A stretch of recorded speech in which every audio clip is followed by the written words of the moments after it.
आप देख रहे हैं खबर राजस्थान, आपके साथ मैं हूं चंद्रश्री राजपूत। बुलेटिन की शुरुआत करते हैं। आज विधानसभा के बाहर भी गतिरोध की आशंका जताई जा रही है। निलंबित विधायकों के विधानसभा परिसर में जाने पर रोक है। आज मार्शल की सुरक्षा प्रहरी जांचेंगे एक एक गाड़ी। निलंबित 6 विधायकों को विधानसभा परिसर में जाने की पाबंदी है। ऐसे में फिर हो सकता है गतिरोध। आज कांग्रेस की विधानसभा के बाहर थाना देने की योजना है। जिस तरीके से आपने कल देखा कि सदन के बाहर भी किस तरीके से कांग्रेस के कार्यकर्ताओं ने विरोध प्रदर्शन किया और हर जगह बैरिकेडिंग लगा रखी थी, आने जाने के लिए रोक की हुई है। लेकिन अब विधानसभा के बाहर गतिरोध की आशंका है। आज भी कल गतिरोध खत्म नहीं हुआ था। निलंबित विधायकों के विधानसभा परिसर में जाने पर अब रोक लगा दी है। आज मार्शल की सुरक्षा प्रहरी एक एक गाड़ी को जांचेंगे। कल अलग अलग रूट्स को डाइवर्ट किया गया था। निलंबित 6 विधायकों को विधानसभा परिसर में जाने की पाबंदी है और ऐसे में आज फिर से गतिरोध हो सकता है। तो आज कांग्रेस की विधानसभा के बाहर धरना देने की योजना है। तो कल भी आपने देखा किस तरीके से हंगामा रहा था और जैसे ही कार्रवाई शुरू हुई, हालांकि कार्रवाई 2-3 बार स्थगित हुई। पहले आपने देखा जब कार्रवाई शुरू हुई उसके बाद से ही गतिरोध बढ़ने लगा था और देखते ही देखते ये और तेज हुआ। हमारे साथ विष्णु शर्मा जुड़ गए, ज्यादा जानकारी के लिए सीधा रुख करेंगे। विष्णु, कल भी गतिरोध खत्म नहीं हुआ। हमने देखा कि सदन के अंदर और बाहर किस तरीके से कांग्रेस कार्यकर्ता जो बाहर विरोध कर रहे थे उनकी वजह से रूट्स को डाइवर्ट किया गया और आज भी विधानसभा के बाहर गतिरोध की आशंका जताई जा रही है। क्या जानकारी?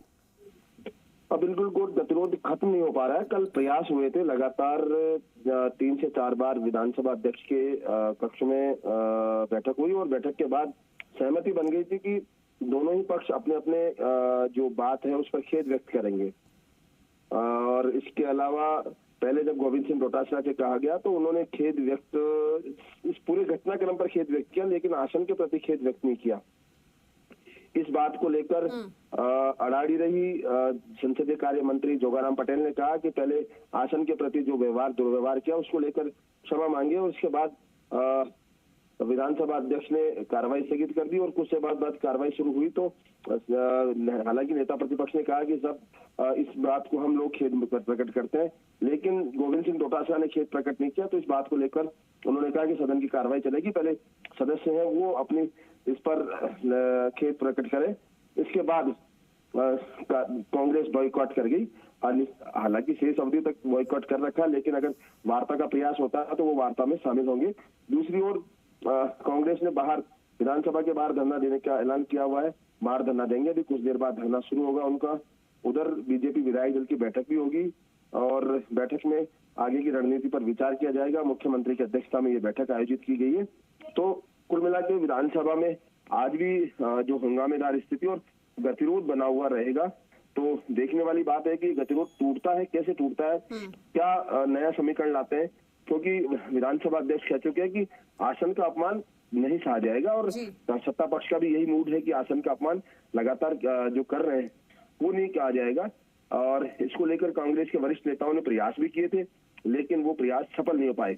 तो अब ये देखने वाली बात होगी कि कल महाशिवरात्रि की छुट्टी है, परसों बजट अभिभाषण पर मुख्यमंत्री का रिप्लाई होना है। उससे पहले नेता प्रतिपक्ष का वक्तव्य होता है। नेता प्रतिपक्ष का वक्तव्य हो पाएगा नहीं हो पाएगा, इस बात को लेकर नेता प्रतिपक्ष से पूछा गया कि आपका भाषण होगा, तो उन्होंने कहा सरकार पर निर्भर करता है। सरकार अगर इस गतिरोध को तोड़ती है तो वो भाषण दे पाएंगे। अभी फिलहाल की सूरत में ये दिखाई नहीं देता, लेकिन संभवतः क्योंकि विधानसभा में पहले भी गतिरोध हुए हैं और इनको लेकर जो सदन के नेता हैं उन्होंने पूरी पहल की और उस गतिरोध को खत्म करने का प्रयास किया सत्ता पक्ष और विपक्ष के लोगों ने। तो ऐसे में अब संभावना यह है कि मुख्यमंत्री दखल देंगे और संभवतः ये गतिरोध खत्म हो। देखना यह है कि गोविंद सिंह डोटासरा का रुख क्या रहता है, ये भी देखने वाली बात होगी। ठीक है विष्णु, बहुत शुक्रिया आपका इस तमाम जानकारी के लिए। तो देखिए आज देखते हैं कि गतिरोध खत्म होता है कि नहीं, क्योंकि कल के हंगामे के बाद ये आसार कुछ कमी नजर आ रहा है। हालांकि आज देखना ही होगा कि मुख्यमंत्री आते हैं तो क्या कुछ होता है।